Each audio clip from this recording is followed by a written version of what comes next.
Women's Choir. This is Lily. And I'm Ashley. Welcome to the day in the life of Women's Choir Presidents. Let's go! So, one of the main things you do as a Women's Choir President is you help coordinate and plan all of retreats. So that's fall retreat, and it's also spring/winter retreat. So you need to have good coordination skills, good planning, all sorts of timing things. You need to know what's up with snacks. And generally, you just have to be good with numbers and people and getting things put together. So another great tool to have as a president is to be great with communication. You will be the primary liaison between Dr. Hetzel and the rest of the women, and you will also be in charge of leading leadership team meetings, which will involve delegating and communicating about important projects and tasks. Another special thing you'll have to do in this coming year is help Dr. Hetzel plan and work with the tour. We're doing an international tour in the next summer, so you'll have to be able to talk to alumni and really just hype up the tour and get things going for that and be super involved with that as well. So that involves good planning and communication skills yet again. Okay.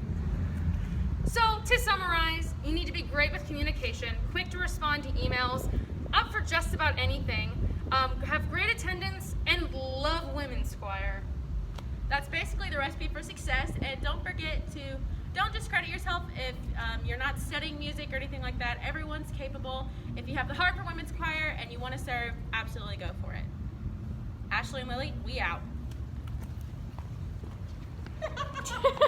Hello everybody, my name is Grace Money. I'm the current social media and public relations chair for the Women's Choir. My job is mainly to keep the Instagram updated and to create the Welcome to Women's Choir presentation video at the beginning of each fall semester. You also might be in contact with some of the alumni just to keep them updated on all of our events and such. Other than that, this job is really just to be in support of our presidents and to be a valuable team member in making decisions for retreats and things like that.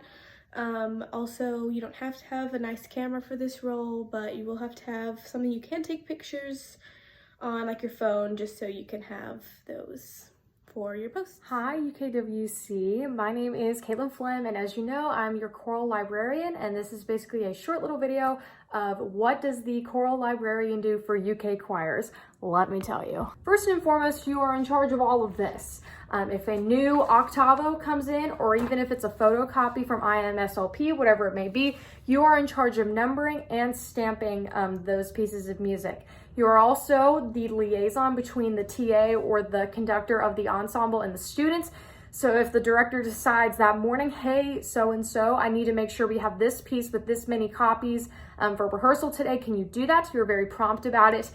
You say yes, and you find the music in the cage, or if that means you're stamping as you're handing out to people, you can do that as well. I highly recommend having all of the pieces scanned onto your personal device, whether that's to send to the TAs to upload to Canvas as a helpful tool for the other ensemble members, but also just in case someone forgets their music, which happens quite often, and especially with this digital age now, it's a lot easier to make sure everyone has what they need for rehearsal.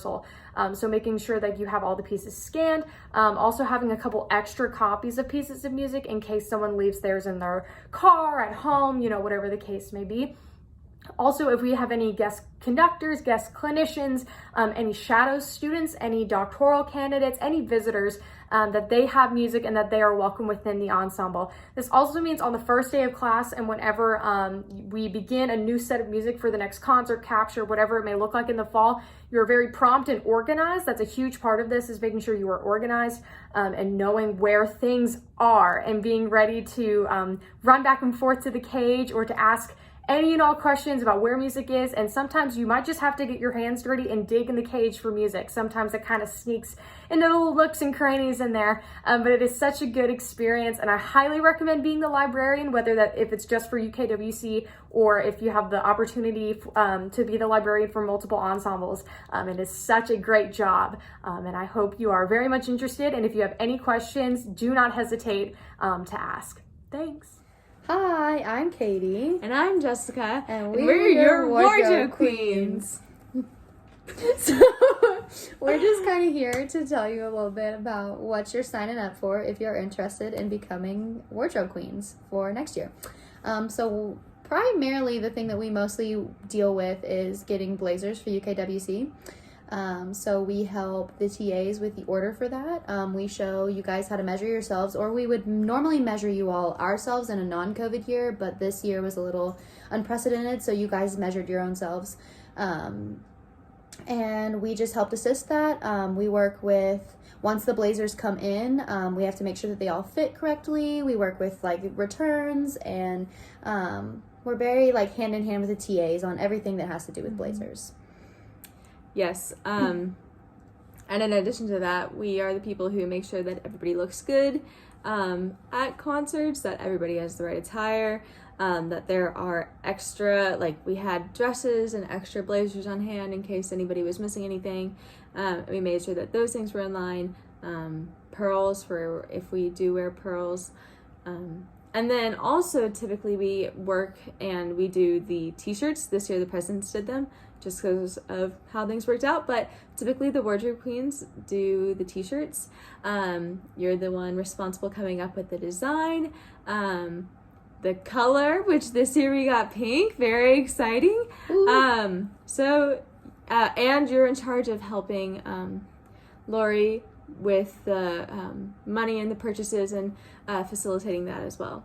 It's a really, really fun position, and everybody should go out for it, and it's really fun. It's so fun. And Queen gets to be your title. That's amazing. Right? That's amazing. Yep. Hi everyone. So as most of you hopefully know, I'm Olivia and I'm the Alto 1 section leader this year. And just a little bit of information on what the duties of section leader are. The main thing is that you have to be familiar with everybody in your section, but Dr. Hetzel gives you the first couple weeks of each semester to kind of familiarize yourself with everybody's faces and names. With face masks, it's been a little bit harder, but you get used to it eventually. And because one of your most important jobs is to take attendance every day, that means that you are expected to have pretty much perfect attendance unless really pressing things come up. So you really only want to miss maybe once a semester, and you need to have somebody who can take attendance for you while you're gone if you do miss. And apart from that, you're still a part of the leadership team, and so your other main obligation is just showing up to leadership team meetings once a week and helping to plan things like retreat, tour once we have that in the future, and just different things like that, all the activities that we do to get to know one another, and all of the events that we hold, you get to have a role in helping to plan those things. Apart from that, really the only other duty that you have is just being in touch with everybody. If they miss choir for a day, you need to text them, check in with them, see if they have an excused absence or if they're using one of their unexcused absences, keep people updated on how many absences they have. If they are reaching the point where it's going to start hurting their grade, you want to update them on that. And then also just updating everybody in the section in general if there's any really important announcements or things that they need to remember. So yeah, if you guys have any questions about what you do as section leader, please just reach out to me. It is one of the positions that you don't have to run for. You just tell Dr. Hetzel that you're interested in it, and she will kind of pick who the section leaders will be for each section on her own. So yeah,